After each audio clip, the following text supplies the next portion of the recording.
Na afloop van Trump se verklaring is die Trump-administrasie volgens die Willem Petse groep se bronne deeglik bewus van verskeie menseregte vergrypinge wat die Suid-Afrikaanse wetgewing in saamgevat is. Wette wat ek spesifiek onder bespreking gebring het, sluit in die Wet op Gelyke Indiensneming, Wet 55 van 1998.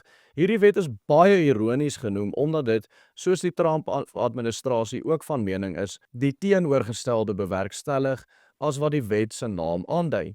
Dit dwing werkgewers om sogenaamde regstellende aksie toe te pas en blankes uit die werkplek te dwing om plek te maak vir swart mense. As u die kanaal volg, sal u bewus wees dat Trump ook alle forme van regstellende aksie onwettig verklaar het in sy eerste uitvoerende bevel. Die wet op breë basis swart ekonomiese bemagtiging, die wet 53 van 2003. Hierdie wet is ook onder oë van die Trump-administrasie. Dit word in 'n aansienlik erger lig gesien as die ander wette omdat dit besighede in blanke besit dwing om eienaarskap weg te gee aan swart mense. As hulle dit nie doen nie, word hulle gestraf met ernstige boetes wat tot die besighede se ondergang kan lei. Hierdie wet word gesien as op dieselfde vlak van onteiening sonder vergoeding, omdat dit in effek ook 'n vorm van onteiening sonder vergoeding is. Die wet op die bevordering van gelykheid en voorkoming van onbillike diskriminasie, wet 4 van 2000. Hierdie wet het ten doel om alle forme van onbillike diskriminasie, insluitend die op grond van ras te voorkom en gelykheid te bevorder. Dit stel meganismes in plek vir individue om klagtes van diskriminasie aanhangig te maak en vir die howe om regstellende maatreëls op te lê.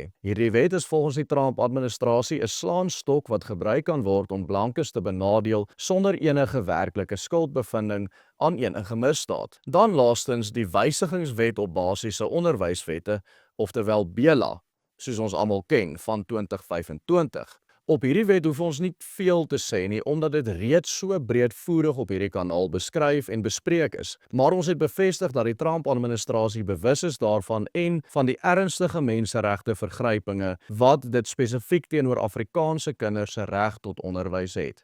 Gaan kyk gerus die volle video op my YouTube kanaal. Die skakel is in my bio.